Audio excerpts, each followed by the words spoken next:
of youth in the Ulfa Independent in a Delhi court. Highly placed security sources told Northeast Live the move follows intelligence reports of the Ulfa Independent planning possible strikes in Delhi and the national capital region, besides also targeting vital installations and individuals here in Assam.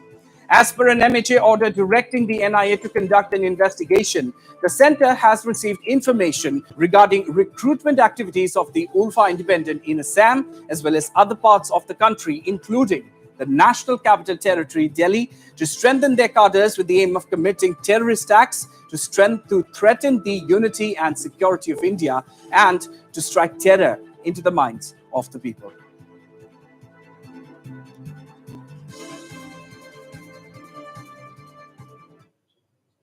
All right, on to the big breaking story as far as the Naga peace talks are concerned, viewers.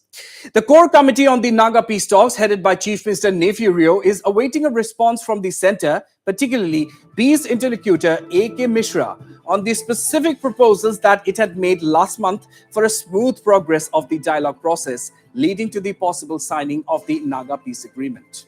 Well-informed sources told Northeast Live that the core committee members, including Chief Minister Nephew Rio and UDA Chairman T.R. Zeliang and others, had met Union Home Minister Amit Shah back on the 18th of May and placed a specific proposal saying that the centre should come up with a single draft out of the commitments made to the NSC-NIM by previous interlocutor R.N. Ravi and the current one, A.K. Mishra. According to these sources, R.N. Ravi had rejected the NSC-NIM's demand for use of the Naga flag for statutory purposes, but at the same time had agreed to let the Nagas use it for any pan-Naga ho-ho events. This point was apparently not included by present interlocutor A.K. Mishra in the formulation papers, the sources claimed. At one stage, Ravi had apparently agreed to regard the Naga statute or the Yezabo as the Naga basic law and propose its incorporation into the Indian constitution to deal with issues like Naga customary rights and other traditional matters. The NSC-NIM had apparently rejected these proposals even then, and on the 31st of May this year, the NSC-NIM National Assembly had adopted a unanimous resolution saying that there can be no solution without New Delhi agreeing to their demand for a separate Naga flag and constitution. And most of these points were covered by the October 31st, 2019, when there were signals emanating from New Delhi that the Naga talks have actually concluded. And after the May 31st NSC-NIM National Assembly resolution, the core committee has briefed NATA convener Dr. Himanta Biswa Sharma on the situation with the hope that he would take a lead in conveying to New Delhi the points that have been raised. On the whole, talks can resume now only after the core committee and the NSC-NIM receives a response from New Delhi.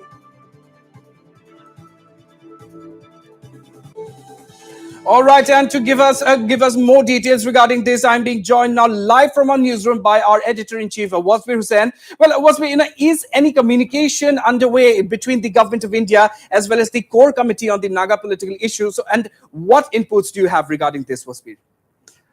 Yes, Raunak, after the 31st May declaration by the NSC-NIM National Assembly that there can be no solution without the government of India conceding its demand for a flag and constitution, things appeared to have reached a deadlock. Now, everybody is asking the question, what now? How can this deadlock be broken? How can this deadlock be overcome? So that is the question in everybody's mind. Now, Northeast Live has understood from reliable sources, well-informed sources, that the core committee on the Naga peace talks, headed by Chief Minister Nephew Rio, had made some concrete proposals to Union Home Minister Amit Shah as well as the peace interlocutor A.K. Mishra during their visit in the middle of last month. Now, let me tell you that a high-level core committee team led by Chief Minister Nephew Rio, then accompanied by the UDA, United Democratic Alliance Chairman T.R. Zeliang and others, had arrived in New Delhi on the 16th of May. The same day, they had met the NSC-NIM leadership. On the 17th of May, this core committee had a meeting with the NNPG delegation. On the 18th of May, they had met Union Home Minister Amit Shah and the next day, that is on the 19th of May, they had called on Prime Minister Narendra Modi. So this was the backdrop in which the core committee is now saying that they had placed concrete proposals during that meeting with the interlocutor A.K. Mishra as well as to Home Minister Amit Shah. Now, what is the concrete proposal that the core committee had placed? Now, the core committee had told both interlocutor A.K. Mishra as well as Union Home Minister Amit Shah that all commitments made by the previous interlocutor R.N. Ravi and the present interlocutor A.K. Mishra must be brought down to one piece of paper. That means what their core committee is basically saying, that all the commitments given by the previous interlocutor R.N. Ravi and the present interlocutor A.K. Mishra during the various rounds of discussions that they had with the NSCNI must be put down in a paper as one single draft, and that should be given to the NSCNIM. This is also called by some as the formulation papers given from time to time, exchanged from time to time between the interlocutors and the NSCNIM negotiators. Now, what the core committee is saying, that please put down all the commitments made by the two interlocutors as a single draft and give it back to the NSCNIM for the NSCNIM to deliberate and discuss and then revert back with their response. Now, they're saying that this is the only way that the talks can move forward, and that is why the ball is clearly in the court of the central government. But after what has happened after the May 31 NSCNM resolution has further complicated the matter. Now, therefore, it is all the more important for New Delhi to respond. Now, in one of the formulation papers, it was said the NSCNIM sources close to NSCNIM is claiming that at that point in time, R.N. Ravi had responded to the NSCNIM demand for a flag.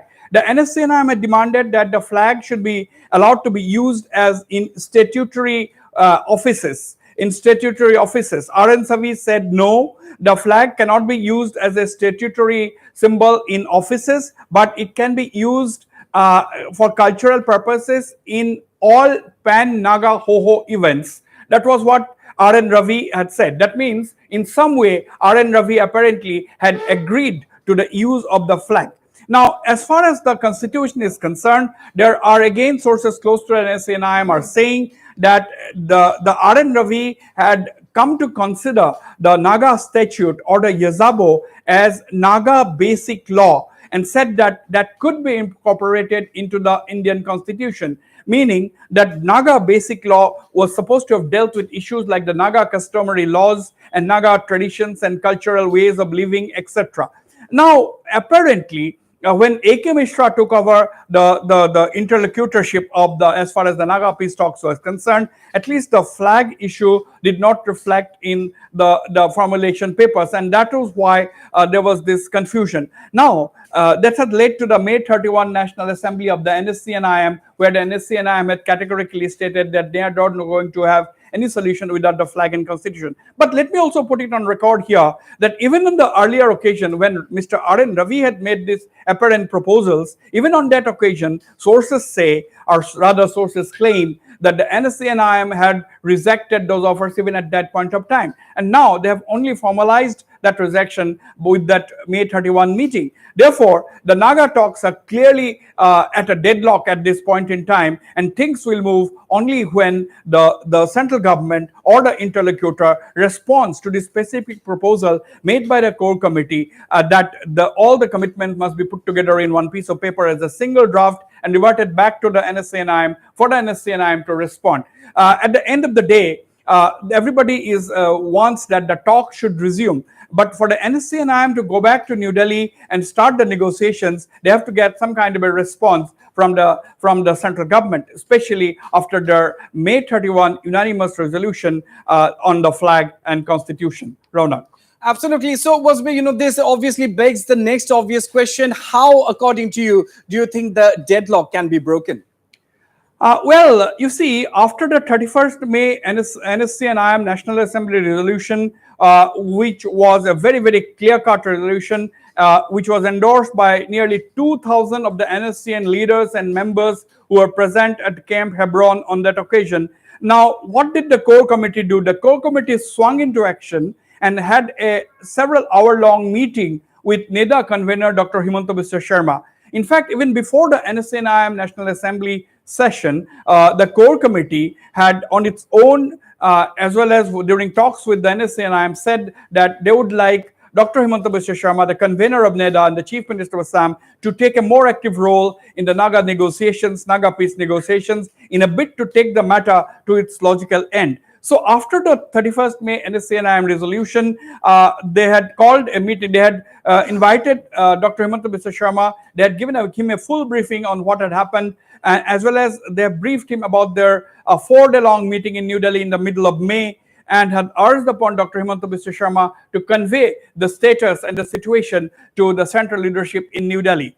After that, Dr. Himanta Biswa Sharma has made one visit to New Delhi, but we are not sure whether he had met any of the central leaders like the Prime Minister or the Union Home Minister, or whether he had raised this issue. But as of now, what we are getting to hear is that the core committee is banking on Dr. Himanta Biswa Sharma's good offices to convince the center to respond to some of the specific proposal made by the core committee, as far as bringing together both all the commitments made by the two interlocutors as a single draft formulation and present it to the NSNIM. Now, after that, we are not clear as to what action has been taken, but yes, there are back and forth communication, back channel communication going on between the core committee and the central leadership, between Dr. Himanta Biswa Sharma and the central leadership, but the center as yet has not responded officially to all of these pleas.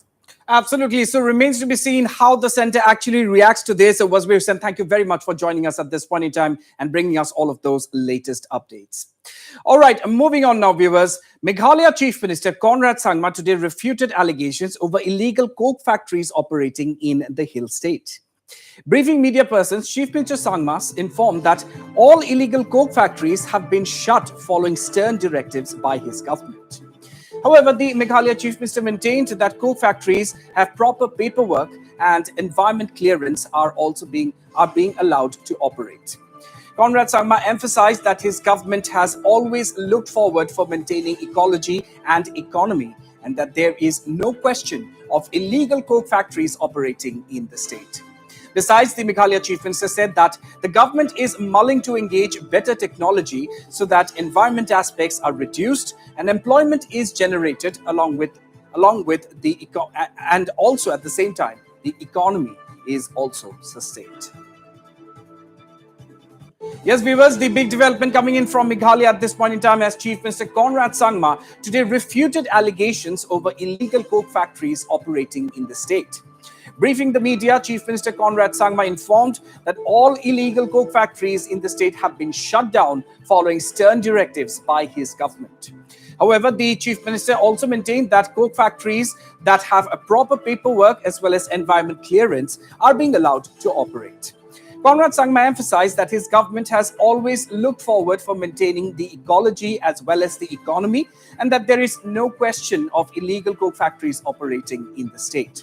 And besides, the Chief Minister added that his government is mulling to engage better technology so that environment aspects are reduced and employment is generated, and at the same time, the economy is also sustained.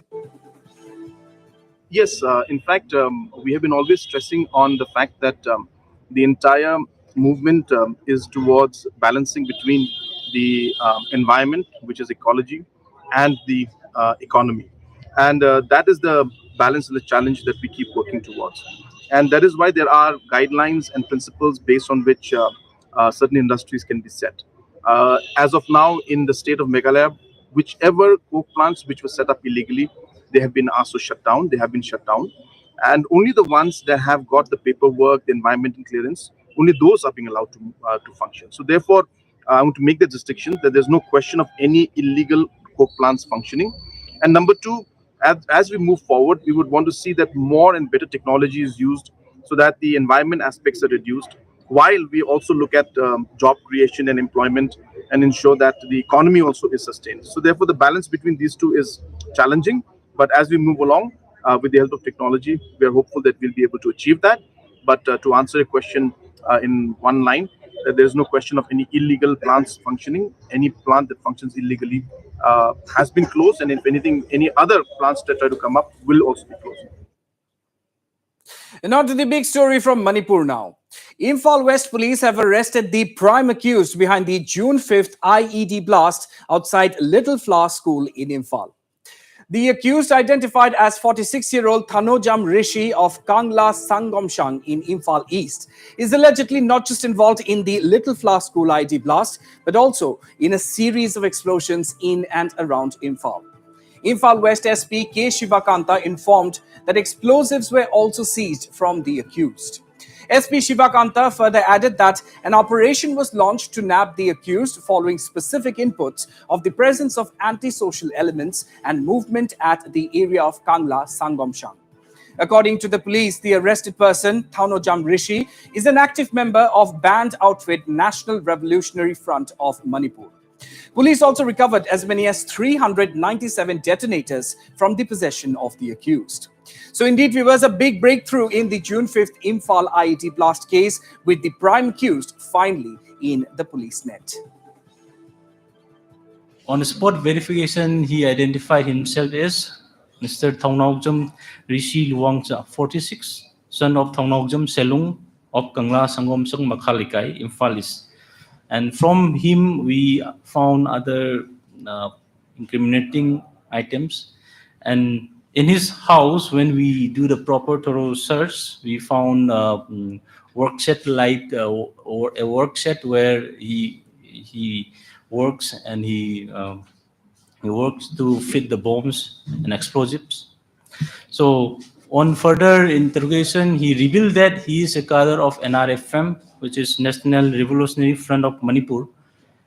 Then he works under command of one Mr. Dablo of NRFM, who is reportedly staying in Bangladesh as of now. So he revealed that he is involved in serial blasts in Imphal city. The latest one is on 5th of June at Little Flower School, Imphal. Then another incident is on 5th of May at Nagamapal, and then another one at Kurai Tweedingham Laikai on 6th of May 2022. So he disclosed that he is involved in these three blast incidents in the last 1.5 months. But further investigation is going on. I think in due course of time we will get to know more about his previous activities and his plans, motives, the political angles. What are the things? This will be known to us in due course of time after doing proper integration. And meanwhile, teachers and non-teaching staff of Imphal's Little Flower School took to the streets today, appealing to Chief Minister N. Biren Singh to provide security to the school. And this is the second day in a row that teachers and staff of the school are holding a demonstration.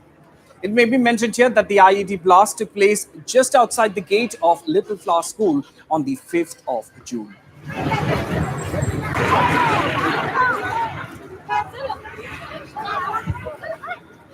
Oi, Luludi.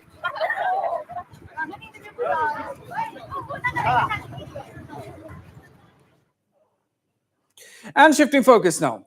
Northeast Live has accessed dramatic visuals of a roadside landslide that has been captured on live camera.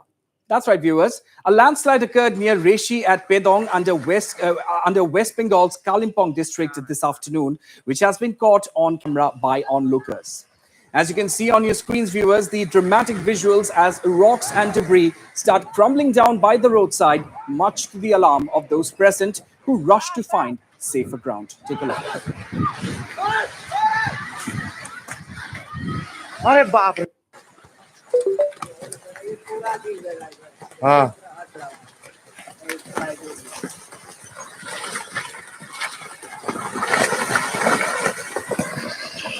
ये आ रहा है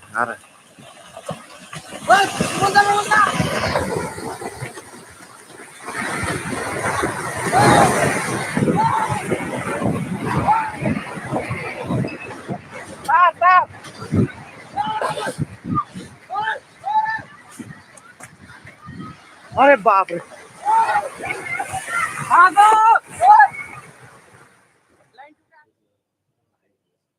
Moving on now, in an unfortunate incident, an ill-fated truck skidded off the Likru Bridge in Manipur's Senapati district along the Imphal-Dimapur highway today. As per reports, the driver and the handyman sustained injuries and were rushed to the nearest hospital. According to President of Senapati District Drivers Welfare Union, Daili Loko, the truck was carrying cement and was on its way to Imphal. It may be mentioned here that this is the third accident that has taken place within a span of just 2 months at the Likru Bridge. Besides, the Mao Truck Drivers Union and the Mao Youth Organization had earlier decided to call an indefinite bandh to draw the attention of concerned authorities against negligence in renovating the Likru Bridge, which was relaxed based on the assurances given by the authorities.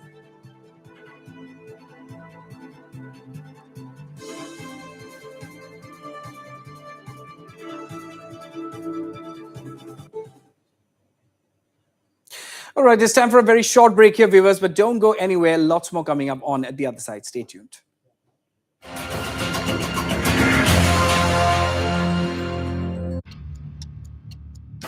Northeast Live, the most viewed news channel in the region. On YouTube, unmatched coverage.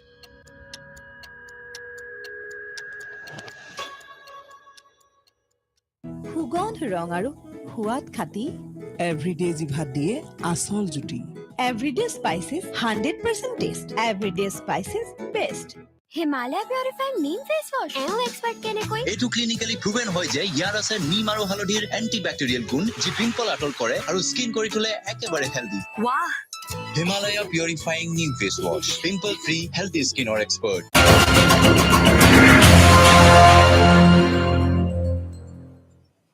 Welcome back, viewers, to the news at 5. Before we continue, let's have another look at the headlines.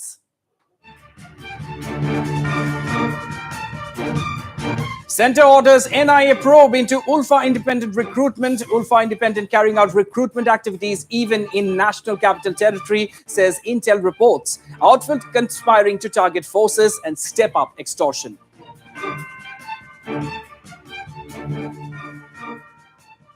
Core Committee on Naga political issues seeks draft on commitments by past and current interlocutors, says next move after response from Delhi.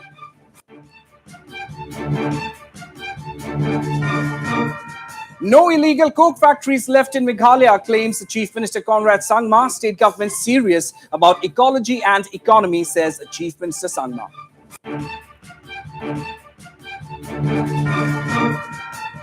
Breakthrough into June 5th Imphal IED blast case. Police arrest 46-year-old active member of banned outfit National Revolutionary Front of Manipur, seize explosives.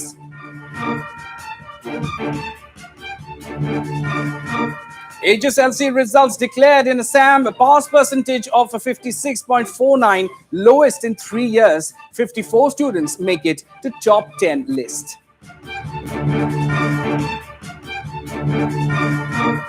And stage all set for Karbi Anglong Autonomous Council polls. Polling teams will reach respective polling stations. Elaborate security arrangements in place for tomorrow.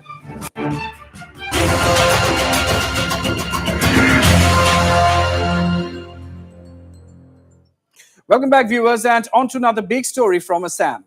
The state has witnessed an overall pass percentage of 56.49% in the High School Leaving Certificate or HSLC examinations this year, indicating a decline in the result graph for the first time in 3 years.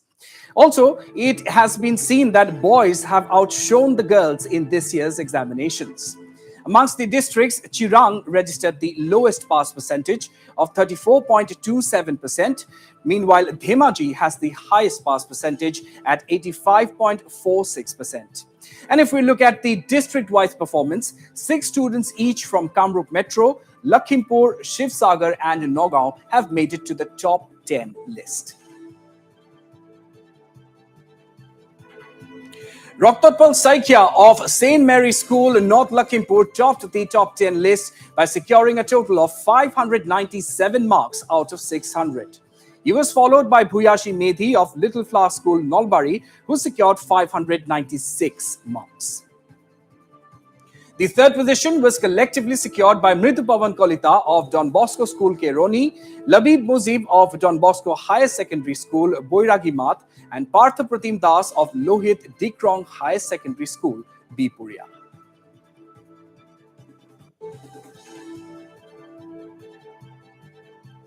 Meanwhile, Assam Education Minister Ranoj Pegu, while wishing those who have secured top 10 positions, also sent out a message to those who could not achieve the desired results. He said that it is not the end of the world and there is always scope for improvement. Furthermore, the Education Minister said that since the exams were held amidst the COVID-19 pandemic, students in many areas, particularly in the rural belt, performed poorly, and an evaluation in this regard is necessary. পৰীক্ষাটো Covid পৰিস্থিতিৰ পাছত অনুষ্ঠিত হোৱা এইটো আমাৰ পৰীক্ষা আছিল। যোৱাবাৰ আমি পৰীক্ষা অনুষ্ঠিত নকৰাকৈ আভ্যন্তৰীণ মূল্যায়নৰ ভিত্তিত ফলাফল দিছিলোঁ। গতিকে ফলাফল সেই সময়ত যথেষ্ট সংখ্যকে পাছ কৰিছিলে 90% ওপৰত। আৰু কোভিড পৰিস্থিতিৰ পাছৰ এইবাৰ যিটো ফলাফল, এই ফলাফলটোৱে যে কোভিডৰ ইম্পেক্ট এটা যে আমাৰ শিক্ষাৰ ওপৰত পৰিছে সেইটো সূচাইছে। 56.9% ছাত্ৰ ছাত্ৰী উত্তীৰ্ণ হৈছে আৰু একাংশই খুব ভাল ফলাফল কৰিছে আৰু একাংশই ভাল ফলাফল কৰিব পৰা নাই। যিসকলে বেয়া কৰিছে খুবেই বেয়া কৰিছে। তাৰ মানে বিশেষকৈ গ্ৰাম্যাঞ্চলত আমাৰ কোভিড পৰিস্থিতিৰ কাৰণে পঢ়া শুনা এইটো নহ'লেই নিচিনা মোৰ অনুমান হৈছে। And Ranoj Pegu further elaborated on the districts that did not perform too well this time around. Listen in. জিলা ভিত্তিক যদি আমি ফলাফল চাওঁ তেনেহ'লে কাছাৰ জিলা, কাৰ্বি আংলং, চিৰাং আদি কৰি কিছু জনজাতীয় অধ্যুষিত জিলা তাতে ফলাফলটো বেয়া হৈছে। তাৰ মানে তেওঁলোকে 50ৰ ঘৰটো স্পৰ্শ কৰিব পৰা নাই। গতিকে এই জিলাকেইখনত বৰাক উপত্যকাত, BTADত, কাৰ্বি আংলঙত, কাৰ্বি আংলঙৰ বিপৰীতে কিন্তু ডিমা হাছাওত ফলাফল ভাল হৈছে, তেওঁলোকে আগতকৈ উন্নত হৈছে। কি কাৰণে ডিমা হাছাওত ফলাফল উন্নত কৰিবলৈ তেওঁলোক সক্ষম হৈছে আমি অধ্যয়ন কৰিম। আৰু কি কাৰণে এতিয়াও চিৰাং জিলা বা কাৰ্বি আংলং, কাছাৰ জিলা পিছ পৰি আছে এইখিনিও আমি অধ্যয়ন কৰি তাত আমি বিশেষ ফ'কাছ কৰিব লাগিব।